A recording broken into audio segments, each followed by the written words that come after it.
Chère auditrice, chers auditeurs, bienvenue sur ce nouvel épisode du podcast de voixpoétique.com. Je suis David, l'animateur de ce podcast et écrivain-poète de l'ensemble des textes présents sur voixpoétique.com. Et aujourd'hui, nous allons explorer l'univers fascinant de Gérard de Nerval, poète et alchimiste de la parole, dont l'œuvre incarne cette quête mystérieuse où la transmutation des métaux rejoint celle du verbe. Il existe des poètes dont l'œuvre ressemble à un grimoire chiffré où chaque vers dissimule une clé, où chaque image recèle un secret. Gérard de Nerval appartient à cette lignée rare des créateurs qui ont fait de leur écriture un laboratoire alchimique, un athanor où se fondent les symboles anciens et les visions personnelles. Poète du rêve éveillé et de la mémoire ancestrale, Nerval a tissé entre hermétisme et lyrisme un chemin singulier, celui d'une transmutation de l'âme par le langage. Aujourd'hui, nous allons pénétrer dans cet espace sacré où l'alchimie spirituelle et la création poétique ne font qu'un, révélant comment la quête du grand œuvre traverse toute son inspiration. Pour comprendre la dimension alchimique de l'œuvre nervalienne, il convient d'abord de saisir la profondeur de son engagement dans les traditions ésotériques. Gérard de Nerval n'était pas un simple amateur de curiosités occultes, un collectionneur de symboles exotiques. Son intérêt pour l'hermétisme, la kabbale, le néoplatonisme et l'alchimie spirituelle relevait d'une authentique quête de connaissance, d'une soif de percer le voile des apparences pour atteindre la réalité cachée des choses. Dès sa jeunesse, Nerval fréquente les milieux illuministe parisien. Il découvre les œuvres de Swedenborg, ce visionnaire suédois qui affirmait communiquer avec les anges et décrivait les correspondances entre le monde visible et l'invisible. Cette notion de correspondance universelle devient centrale dans sa pensée. Le monde matériel n'est pas une réalité close sur elle-même, mais plutôt le reflet d'un ordre supérieur. Un miroir où se reflètent les vérités éternelles. Chaque pierre, chaque plante, chaque étoile possède une signature secrète, un langage que seuls les initiés peuvent déchiffrer. Cette vision trouve son prolongement dans la tradition alchimique occidentale, héritière d'Hermès Trismégiste, ce mystérieux sage alexandrin dont la pensée irrigue toute la philosophie occulte européenne. L'alchimie que Nerval embrasse n'est pas celle des charlatans courant après l'or vulgaire. C'est l'alchimie intérieure, spirituelle, celle qui vise la transmutation de l'être humain lui-même, sa purification progressive, son élévation vers une conscience supérieure. Le grand œuvre alchimique devient métaphore chez lui et réalité d'un cheminement initiatique où l'âme traverse ses nuits obscures pour renaître transformée, comme le phénix surgissant de ses cendres. Nerval plonge également dans l'étude de la kabbale hébraïque, cette mystique juive où les lettres de l'alphabet divin recèlent les secrets de la création. Il y découvre l'idée que le langage n'est pas un simple outil de communication, mais une force créatrice, un pouvoir magique capable d'agir sur la réalité. Les noms divins, les combinaisons de lettres, les permutations mystiques ouvrent des portes vers l'invisible. Cette conception sacrée du verbe nourrit profondément sa poétique. Pour lui, écrire n'est jamais un acte anodin ou purement esthétique, c'est un geste rituel, une opération magique où le poète alchimiste manipule les substances subtiles du langage pour en extraire la quintessence. Au cœur de la démarche alchimique nervalienne se trouve une intuition fondamentale, celle d'une unité originelle brisée, d'une harmonie primordiale dont l'humanité a été exilée. Cette nostalgie de l'unité traverse l'ensemble de l'histoire de la pensée ésotérique, bien sûr. Les gnostiques parlaient du plérum, cette plénitude divine dont l'âme humaine s'est trouvée séparée par une chute cosmique. Les alchimistes évoquent d'ailleurs toujours l'œuf philosophal, cette matière première contenant en germe toutes les potentialités, état d'indifférenciation d'avant la séparation des contraires. Nerval transpose cette quête métaphysique dans sa propre expérience existentielle. Sa vie fut marquée par des blessures profondes, la mort précoce de sa mère, les amours impossibles, les crises de mélancolie qui le plongeaient dans des abîmes de souffrance réelle. Mais plutôt que de se résigner au morcellement, il fait de sa douleur une matière première pour l'œuvre alchimique. La souffrance devient le plomb vil que le poète alchimiste doit transmuter en or spirituel. Chaque épreuve, chaque descente dans les ténèbres de la psyché constitue une phase nécessaire du processus initiatique. Cette vision trouve une résonance particulière dans le mythe d'Orphée, figure tutélaire pour Nerval. Orphée descend aux enfers pour retrouver Eurydice perdue, comme l'alchimie descend dans les profondeurs de la matière pour en extraire la lumière cachée. Le poète, tel Orphée, possède le pouvoir de charmer les puissances souterraines par son chant. Il peut, par la magie de sa lyre, c'est-à-dire par la puissance du verbe poétique, franchir les frontières entre les mondes, communiquer avec les morts, ramener à la lumière ce qui gisait dans l'oubli. Mais Nerval sait aussi qu'Orphée échoue dans sa tentative. Il se retourne trop tôt, enfreignant l'interdit divin, et perd définitivement Eurydice. Cette dimension tragique du mythe n'échappe pas au poète. L'unité ne peut être pleinement reconquise dans ce monde. Elle demeure un horizon, une promesse, une sorte d'étoile lointaine, vers laquelle tendre sans jamais l'atteindre complètement. Pourtant, cette impossibilité même donne son prix à la quête.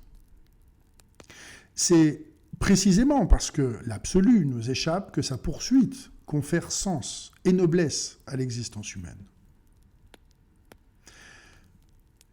Les alchimistes décrivaient traditionnellement leur art selon une succession d'étapes, chacune correspondant à une couleur symbolique. L'œuvre noire représente la phase de putréfaction, la dissolution de mort symbolique. L'œuvre blanc signifie la purification, le passage par le feu qui consume les scories. L'œuvre rouge couronne le processus par l'apparition de la pierre philosophale, principe de perfection et d'immortalité. Cette trilogie alchimique structure souterrainement l'univers poétique de Nerval.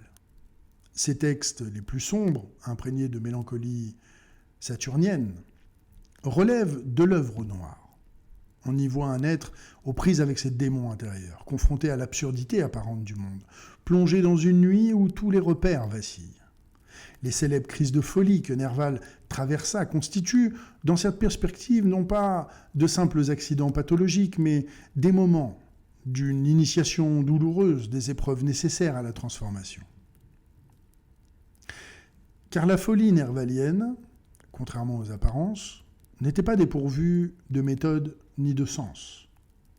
Dans ces périodes de crise, Nerval accédait à des états de conscience modifiés où la frontière entre rêve et réalité, entre passé et présent, entre vie et mort, se dissolvait.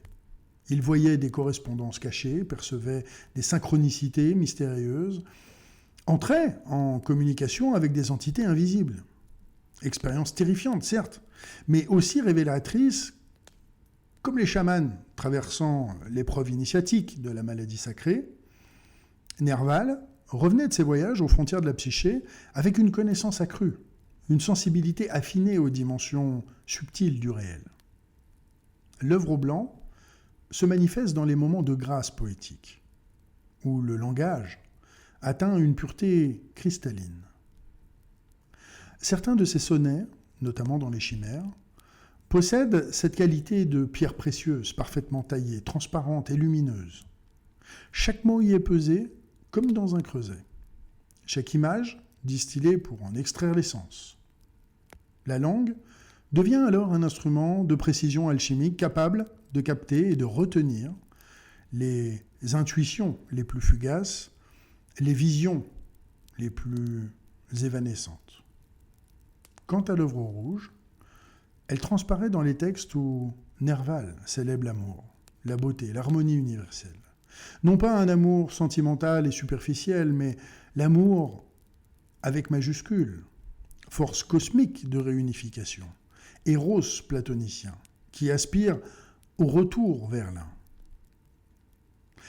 La femme, dans sa poésie, n'est jamais simplement une personne particulière, elle devient archétype, incarnation de l'éternel féminin, Sophia divine, Isis, dans la révélation, constitue le but ultime de la quête initiatique. L'œuvre de Nerval regorge de symboles directement empruntés au vocabulaire alchimique. Le feu, élément purificateur par excellence, traverse ses poèmes sous 1000 formes. C'est le feu prométhéen de la connaissance interdite. Le feu héraclitéen qui consume et régénère perpétuellement le monde. Et le feu secret qui couve au cœur de la matière en attente de libération. L'eau joue également un rôle capital. Au lustral des ablutions rituelles, au primordial de la genèse, au mercurial de la dissolution alchimique. Chez Nerval, les fontaines, les lacs, les rivières ne sont jamais de simples décors. Ils symbolisent les profondeurs de l'inconscient, les nappes souterraines de la mémoire collective, les flux vivants de l'âme. Se pencher sur l'eau, c'est contempler son propre reflet, mais aussi entrevoir, par-delà sa propre image, les abîmes vertigineux de l'être. Les métaux précieux apparaissent fréquemment. L'or, bien sûr, non comme un métal vulgaire, mais comme symbole solaire de la perfection spirituelle. L'argent, métal lunaire, associé à la féminité, au mystère nocturne, à la lumière réfléchie qui guide le voyageur dans l'obscurité. Le cuivre de Vénus, le feu de Mars, le plomb saturnien. Tous ces matériaux alchimiques trouvent leur transposition poétique dans un système de correspondance où chaque élément matériel renvoie à une réalité psychique et spirituelle. Les couleurs elles-mêmes deviennent des clés herméneutiques. Le noir de la mélancolie saturnienne, le blanc de la pureté virginale, le rouge de la passion et de la vie ardente, mais aussi des couleurs plus subtiles, le vert de l'émeraude d'Hermès, pierre d'immortalité, le bleu céleste de l'azur inaccessible, le pourpre royal de la dignité spirituelle reconquise. Les nombres sacrés structurent secrètement ces textes. Le 3 de la trinité alchimique, corps, âme, esprit, le 4 des éléments, le 7 des planètes et également des étapes de l'œuvre, le 12 du zodiaque et du cycle complet. Les chimères comptent justement 12 sonnets, ce qui n'est évidemment pas un hasard. Chaque sonnet correspond à une maison zodiacale, une phase de la grande année cosmique, un moment du processus de régénération spirituelle. Si l'alchimie vise à transmuter le plomb en or, la poésie nervalienne cherche à opérer une transmutation analogue sur le langage lui-même. Les mots de la langue ordinaire, usés par l'usage quotidien, vidés de leur substance, constituent le plomb vil du langage. Le poète alchimiste doit les régénérer, leur rendre leur puissance originelle, leur faire retrouver leur vertu magique. Pour ce faire, Nerval emploie plusieurs opérations alchimiques transposées dans l'ordre du verbe. D'abord, la solutio, dissolution des significations conventionnelles. Il arrache les mots à leur contexte habituel, brise leur association automatique et les plonge dans un bain de mercure poétique qui dissout les croûtes sémantiques accumulées. Un mot banal, soudain déplacé, conjugué avec un terme inattendu, révèle des profondeurs totalement insoupçonnées. Ensuite, la coagulatio, cristallisation de nouvelles significations par des rapprochements audacieux, des métaphores inouïes, des condensations symboliques. Il précipite de nouveaux composés linguistiques. Ces nouvelles combinaisons ne sont bien sûr pas arbitraires. Elles suivent les lois secrètes des correspondances universelles, elles font résonner les harmoniques cachées. Quand Nerval écrit « Je suis le ténébreux, le veuf, l'inconsolé », chaque terme résonne avec les autres selon des rapports mystérieux, créant un alliage verbal d'une densité exceptionnelle. La sublimatio, élévation du matériel vers le spirituel, caractérise aussi sa démarche. Les objets concrets de l'expérience sensible ne sont jamais décrits pour eux-mêmes. Ils servent de support à l'envol vers des réalités supérieures. Une fleur n'est pas seulement une fleur, mais le symbole de l'âme s'épanouissant vers la lumière. Un astre n'est pas seulement un corps céleste, mais l'incarnation d'une intelligence cosmique. Par cette sublimation constante, le poème devient véhicule d'ascension spirituelle. La coniunctio oppositorum, union des contraires, principe cardinal de l'alchimie, gouverne également la syntaxe nervalienne. Jour et nuit, vie et mort, joie et souffrance, masculin et féminin, conscient et inconscient, tous ces pôles opposés que la pensée ordinaire sépare, se trouvent tout d'un coup réunis dans l'espace du poème. Cette coïncidence des contraires que Nicolas de Q plaçait au fondement de la théologie négative devient chez Nerval un principe esthétique. La beauté naît précisément de cette tension maintenue entre des forces antagonistes, de cet équilibre instable où les opposés se conjuguent sans jamais se détruire. Un aspect essentiel de l'alchimie nervalienne concerne le rapport au temps et à la mémoire. L'alchimie traditionnelle n'est pas seulement transformation de la matière, mais aussi une traversée du temps. Les alchimistes prétendaient accélérer les processus naturels, accomplir en quelques mois ce que la nature met des millénaires à réaliser. Ils manipulaient le temps lui-même, accédant à une temporalité supérieure. Nerval transpose cette dimension dans sa poétique de la mémoire. Pour lui, le temps linéaire de l'histoire n'épuise pas la réalité temporelle.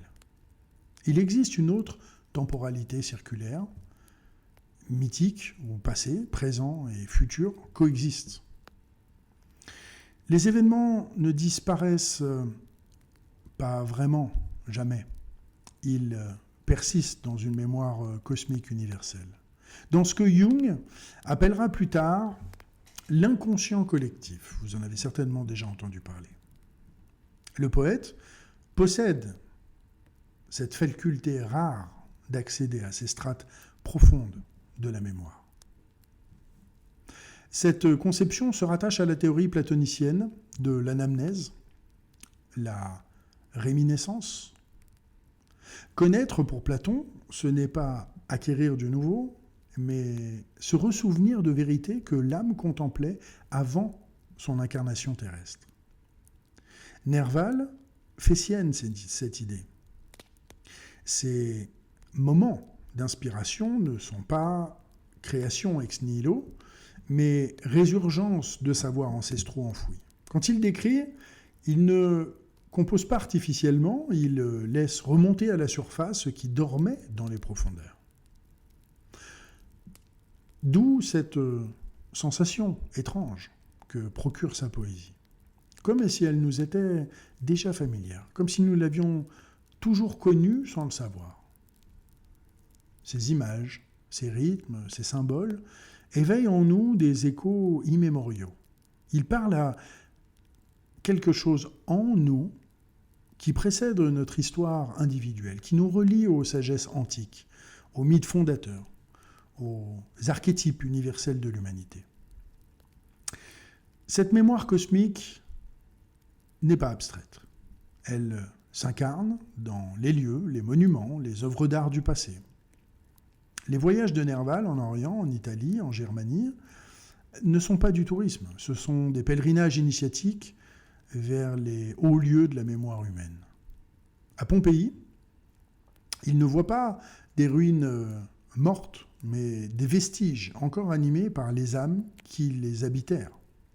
Au Caire, il perçoit la présence vivante des mystères isiaques, des rituels secrets célébrés dans les temples aujourd'hui engloutis sous le sable.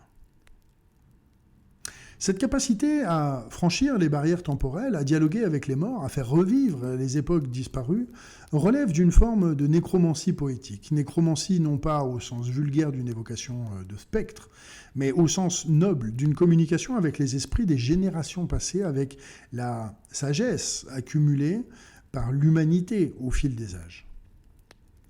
Dans l'alchimie spirituelle, le féminin occupe une place centrale. La matière première, prima materia, est souvent figurée justement comme une femme. La terre noire et fertile d'où tout provient et où tout retourne. La Sophia divine, sagesse éternelle, prend visage de femme. La lune, astre féminin, guide les opérations nocturnes de l'art.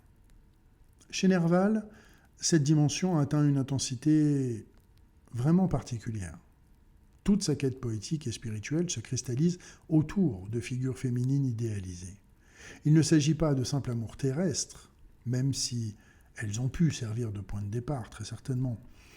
Ces femmes deviennent des médiatrices entre le visible et l'invisible, des hiérophantes, conduisant l'initié vers les mystères supérieurs.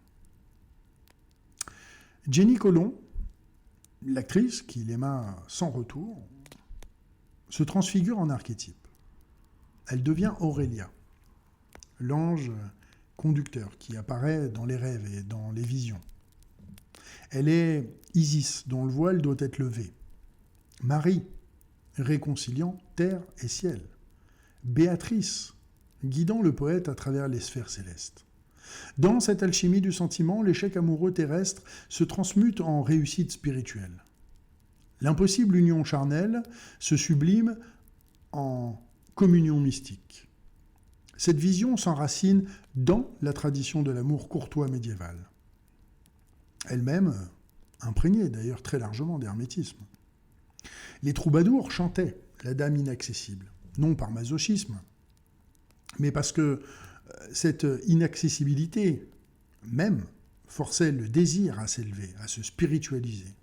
L'obstacle devient moyen de transformation, l'interdit révèle sa fonction initiatique, il oblige l'amant à dépasser le plan des satisfactions immédiates pour atteindre un amour plus haut, plus pur, plus vrai. Nerval réactualise cette tradition à la lumière de son expérience personnelle et de ses connaissances ésotériques. La femme aimée devient le symbole de l'âme elle-même, l'anima jungienne, cette part féminine de la psyché masculine qui doit être intégrée pour atteindre la totalité. La quête de la bien-aimée se confond avec la quête de soi, avec le processus d'individuation, avec la réalisation du soi, avec un S majuscule, supérieur. L'alchimie accorde également une importance considérable aux rêves et aux visions. Dans l'état de sommeil, l'âme se détache partiellement du corps et peut accéder à des plans de réalité ordinairement voilés. Les alchimistes consignaient leurs rêves y cherchant des indications sur la conduite de leur œuvre. Les visions leur révélaient la nature véritable des substances, les opérations à accomplir, les dangers à éviter. Nerval fait du rêve un territoire privilégié de son exploration poétique. Mais il ne distingue pas nettement rêve et réalité, sommeil et veille. Pour lui, ce que nous appelons la réalité n'est peut-être qu'un rêve d'une autre espèce. Et ce que nous appelons rêve pourrait être une réalité d'un autre ordre. Les frontières sont poreuses, les passages possibles, et le poète circule librement entre ces différents états de conscience, ramenant de ses voyages oniriques des trésors de connaissances et de beauté. Cette poétique du rêve atteint son apogée dans Aurélia. Ce texte inclassable, à la fois récit autobiographique, journal de vision et traité d'alchimie spirituelle. Nerval y raconte ses descentes dans la folie, ses séjours dans les maisons de santé, mais il en fait le récit d'une initiation mystique. Les hallucinations deviennent des révélations, les délires des illuminations. Il visite les enfers de sa propre psyché, comme Orphée descendit aux enfers de la mythologie. Dans ces espaces oniriques, les lois de la physique ordinaire ne s'appliquent plus. Le temps se dilate ou se contracte, l'espace devient fluide, malléable, les morts côtoient les vivants, les différentes époques de l'histoire se superposent, les mythologies de tous les peuples se mêlent et se répondent. C'est un chaos apparent, mais un chaos que je pense être fécond, une matière première, riche de toutes les potentialités, une sorte de prima materia psychique que le poète alchimiste doit ordonner et transmuter. Cette expérience périlleuse n'est pas recherchée pour elle-même, par goût morbide du vertige. Elle répond à une nécessité intérieure. Nerval pressentait que quelque chose en lui devait mourir pour qu'autre chose puisse naître. La folie, dans cette perspective, constitue moins une maladie qu'une crise de croissance de l'âme. Un passage obligé vers un état supérieur de conscience. Dangereux, certes, car on peut y perdre la raison ou la vie, mais indispensable pour celui qui aspire à la connaissance intégrale. Écrire pour Nerval n'était jamais un acte anodin. Chaque poème constituait une opération magique, un rituel où s'invoquaient des forces invisibles. Cette conception rejoint celle des kabbalistes juifs, pour qui les lettres de l'alphabet hébreu, comme je vous le disais tout à l'heure, ne sont pas de simples signes conventionnels, mais des entités vivantes, des anges porteurs de puissance divine. Combiner les lettres, c'est agir sur la réalité elle-même, participer à l'œuvre créatrice de Dieu. Sans aller jusqu'à l'extrême de cette magie verbale, Nerval attribuait au langage poétique une efficacité réelle. Le poème ne se contente pas de décrire ou d'exprimer, il accomplit, il transforme, il crée. Quand le poète nomme une chose avec justesse, il ne se borne pas à coller une étiquette sur une réalité préexistante. Il fait advenir cette chose dans sa vérité profonde. Il la révèle à elle-même. Il l'arrache au néant de l'insignifiance pour la faire exister pleinement. Cette théurgie poétique exige des conditions précises. D'abord, la purification intérieure. Le poète doit se préparer comme le prêtre avant le sacrifice, comme l'alchimiste avant d'allumer son fourneau. Il doit se dépouiller de ses préoccupations égoïstes, faire silence en lui, créer un espace de réceptivité. L'inspiration n'est pas production volontaire, mais réception d'un don. Le poète est un médium, un canal, par lequel transitent des énergies supérieures. Ensuite, le choix du moment propice. Certaines heures, certains lieux favorisent l'opération. La nuit plutôt que le jour. Car la nuit abolit les certitudes diurnes et ouvre au mystère. Les lieux chargés de mémoire, imprégnés de présence ancienne, où le voile entre les mondes s'amincit. Les moments de crise existentielle, où les structures habituelles du moi vacillent, libérant des forces créatrices habituellement bridées. Enfin, l'attention extrême portée aux moindres détails. Comme l'alchimiste surveille la température de son creuset, observe les changements de couleur de sa matière, le poète pèse chaque mot, écoute chaque sonorité, calcule chaque rythme. Rien n'est laissé au hasard. Tout est signifiant. La forme n'est pas ornement superficiel, mais substance même du poème. Un vers boiteux, une rime approximative, une image incohérente suffisent à faire échouer totalement l'opération. L'alchimie enseigne que la perfection naît de l'union des opposés. Soufre et mercure, soleil et lune, masculin et féminin, le fixe et le volatile. Tous ces couples antagonistes doivent être mariés dans les noces chimiques pour engendrer la pierre philosophale. Cette doctrine de la coïncidence des contraires traverse toute la mystique occidentale, de Nicolas de Cues à Jacob Bohème. Nerval en fait le principe structurant de sa vision du monde. La vie et la mort ne s'opposent pas, elles s'entrelacent.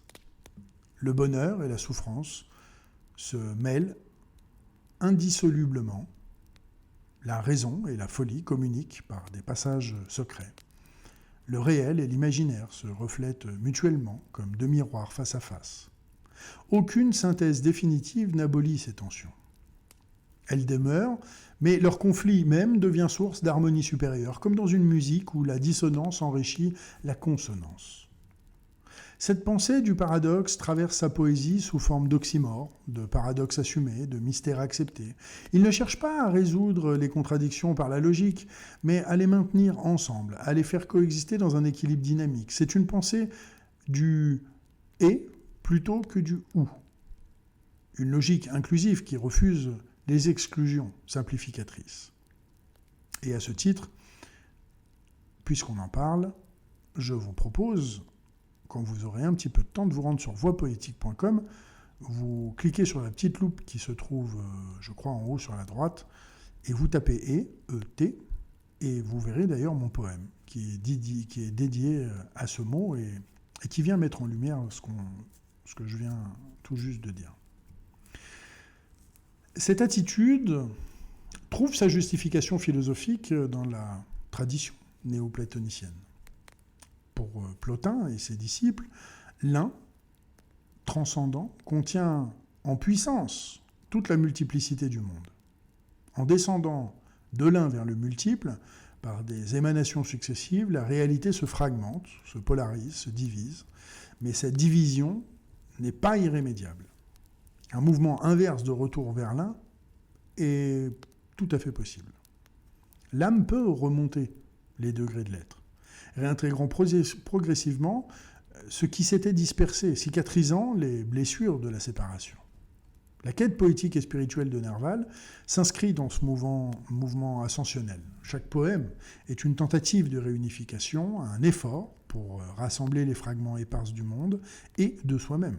Il ne réussit jamais complètement, bien sûr.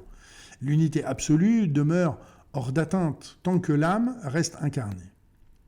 Mais ces échecs partiels n'invalident pas l'entreprise elle-même. Au contraire, ils en attestent la nécessité. C'est parce que l'unité nous manque que nous la cherchons irrésistiblement. C'est parce que nous avons perdu le paradis que nous nous efforçons de le retrouver. L'influence de cette alchimie nervalienne se prolonge bien au-delà de son époque. Les symbolistes français, Baudelaire en tête, reconnaissent en lui un précurseur. La théorie des correspondances que Baudelaire développe dans son célèbre sonnet doit beaucoup à l'intuition nervalienne d'un langage secret de la nature. Mallarmé, quant à lui, pousse encore plus loin l'idée d'une magie verbale, d'une alchimie du verbe capable de créer un monde plus réel que le réel. Les surréalistes du XXIe siècle revendiquent aussi cet héritage, bien évidemment. André Breton, et là aussi je vous invite à vous rendre sur Voix Poétique, il existe un podcast sur André Breton. Eh bien, André Breton voit en Nerval un frère d'armes dans la lutte contre le rationalisme desséchant. L'exploration des rêves, la libération des forces de l'inconscient, la pratique de l'écriture automatique comme accès à un surréel, tout cela s'inscrit dans le sillage de l'aventure nervalienne. Certes, les surréalistes récusent les dimensions ésotériques explicites. Ils préfèrent invoquer Freud plutôt qu'Hermès Trismégiste. Mais au fond, la démarche reste apparentée. faire du poème un laboratoire de transformation de la conscience et un espace de liberté absolue où tout peut devenir possible. Plus près de nous, des penseurs comme Henri Corbin ont réhabilité l'imagination créatrice. Cette faculté que le rationalisme moderne avait dévaluée au rang de fantaisie arbitraire. Pour Corbin, étudiant la philosophie islamique, l'imagination n'est pas le contraire de la réalité, mais un mode d'accès à des réalités d'un autre ordre, à un monde imaginal, aussi objectif que le monde matériel. Nerval, sans disposer de ce vocabulaire, avait pressenti cette vérité, ces visions n'étaient pas de pure hallucination subjective, mais des perceptions de réalité subtile d'un monde intermédiaire entre le sensible et l'intelligible. Que peut nous apprendre aujourd'hui cette alchimie poétique nervalienne dans un monde dominé par la technique, l'efficacité immédiate, le consumérisme de masse ? Peut-être d'abord ceci, que l'être humain ne se réduit pas à sa dimension utilitaire et productive. Nous portons en nous des profondeurs insondables, des aspirations spirituelles irréductibles aux besoins matériels. Ignorer cette dimension, c'est se condamner à une existence tronquée, appauvrie, privée de sens. La quête alchimique et poétique de Nerval nous rappelle aussi que la transformation authentique exige temps, patience, persévérance. Nous vivons dans une civilisation de l'instantané, je le dis très souvent, où tout doit être immédiatement disponible et consommable et remplaçable, mais les réalités essentielles ne se laissent pas domestiquer si facilement. L'alchimiste passait des années à surveiller son fourneau avant d'apercevoir peut-être la pierre philosophale. Le poète consacre sa vie entière à perfectionner son art, sans jamais atteindre la plénitude de ce qu'il entrevoit. Cette acceptation de l'inachèvement, du cheminement sans fin, de la quête jamais aboutie, constitue une sagesse précieuse. Elle nous prémunit contre la tentation du fanatisme qui prétend posséder la vérité absolue, contre l'hybris technicienne qui croit pouvoir tout contrôler, contre le nihilisme qui décrète que rien n'a de sens. Entre ces termes, Nerval trace une voie médiane, celle d'une recherche humble et obstinée, consciente de ses limites, mais confiante dans la valeur de l'effort lui-même. Enfin, son exemple nous enseigne le courage. Courage de descendre dans ses propres abîmes, d'affronter ses démons intérieurs, de traverser ses nuits obscures. Courage de rester fidèle à sa vision malgré l'incompréhension générale, malgré les souffrances, malgré les échecs. Courage de faire de sa vulnérabilité même, de sa fragilité psychique, une source de connaissance et de beauté. Car c'est souvent aux endroits où nous sommes blessés que la lumière peut pénétrer. Je vous propose d'écouter maintenant un des plus beaux poèmes de Gérard de Nerval, qui s'appelle Vers doré, et qui incarne magnifiquement cette vision alchimique d'un univers animé où toute chose possède une âme et où l'harmonie universelle attend d'être perçue par celui qui sait regarder. Je vous en donne lecture. Homme libre penseur, te crois-tu seul pensant dans ce monde où la vie éclate en toutes choses? Des forces que tu tiens, ta liberté dispose, mais de tous tes conseils, l'univers est absent. Respecte dans la bête un esprit agissant. Chaque fleur est une âme à la nature éclose. Un mystère d'amour dans le métal repose. Tout est sensible. Et tout, sur ton être, est puissant. Crains, dans le mur aveugle, un regard qui t'épie.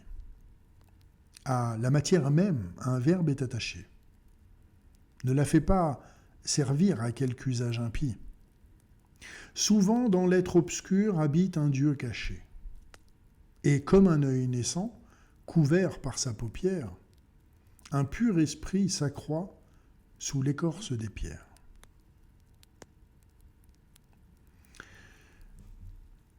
Eh bien voilà, nous voici parvenus au terme de ce voyage dans l'univers alchimique et poétique de Gérard de Nerval.